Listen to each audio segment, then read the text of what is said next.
ناظرین، کم علمی کی وجہ سے لوگ جنبی حالت میں خود کو، اپنے کپڑوں کو، اپنے بستر کو ناپاک سمجھتے ہیں اور کھانے کو، کام کاج کو ہاتھ نہیں لگاتے جب تک کہ غسل نہ کر لیں، اور خواتین بھی بچوں وغیرہ کو دودھ پلانا، کھانے کو ہاتھ لگانا گناہ سمجھتی ہیں، یہ سوچ کر کہ وہ ناپاک ہیں، اور کچھ عورتیں سمجھتی ہیں کہ غسل کے بنا آٹا گوندنے سے بے برکتی ہوگی۔ حالانکہ شریعت محمدی اس جہالت کا رد کرتی ہے، اور اس سلسلے میں اللہ کے پیارے نبی حضرت محمد صلی اللہ علیہ وسلم کی بہت سی صحیح اور مستند احادیث مبارکہ موجود ہیں۔ ہم بستری کرنے کے بعد مرد یا عورت کے لیے صرف نماز، طواف اور مسجد میں ٹھہرنا حرام ہے، اور اس کے علاوہ باقی تمام کام کرنے جائز ہیں۔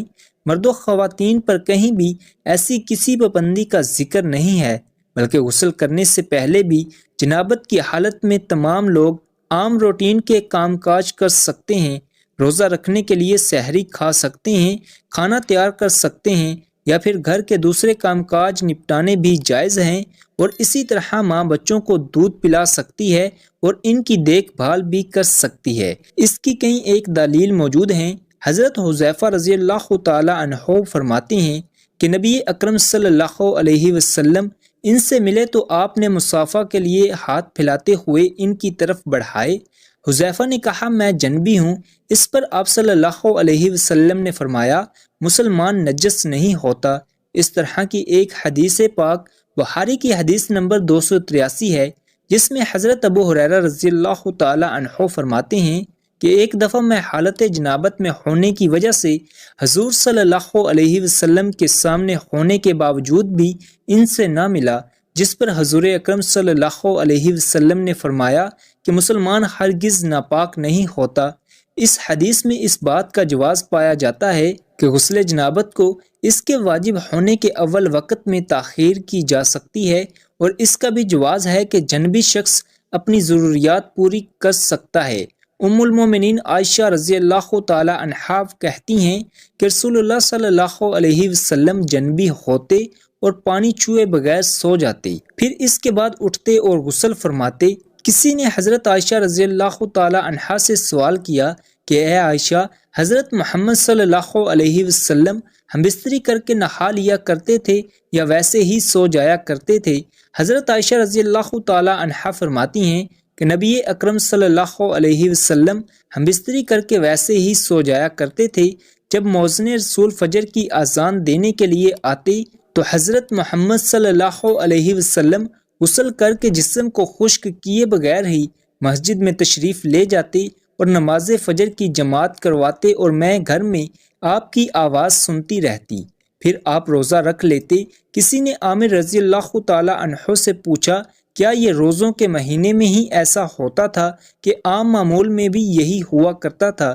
عامر رضی اللہ تعالی عنہ نے فرمایا کہ روزوں کے علاوہ بھی ایسا ہی ہوا کرتا تھا۔ حضرت عائشہ رضی اللہ تعالی عنہا سے مروی ہے کہ آپ صلی اللہ علیہ وسلم ہم بستری کرنے کے بعد سونے سے پہلے غسل کرتے تھے۔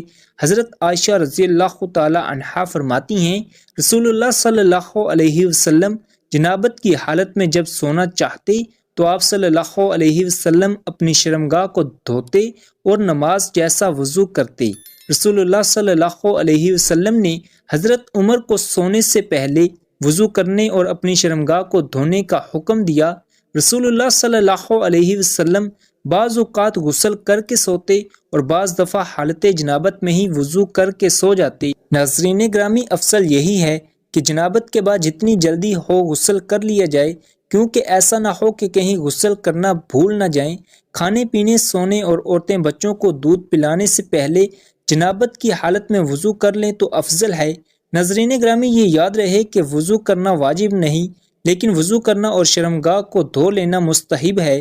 حضرت عائشہ رضی اللہ تعالی عنہا بیان کرتی ہیں کہ نبی اکرم صلی اللہ علیہ وسلم اگر جنبی حالت میں کھانا یا سونا چاہتے تو نماز کے وضو کی طرح وضو کرتے تھے۔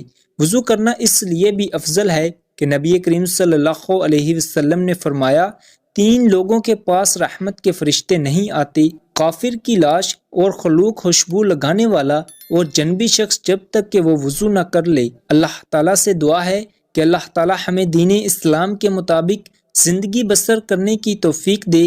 ناظرین، اسی امید کے ساتھ اجازت دیجیے کہ آپ کو ہماری ویڈیو پسند آئی ہوگی۔ ملتے ہیں ایک نئی تحقیقی، تاریخی اور معلوماتی ویڈیو کے ساتھ۔ دیکھتے رہیے اے ڈی وائس۔ اللہ رب العزت آپ کا حامی و ناصر ہو۔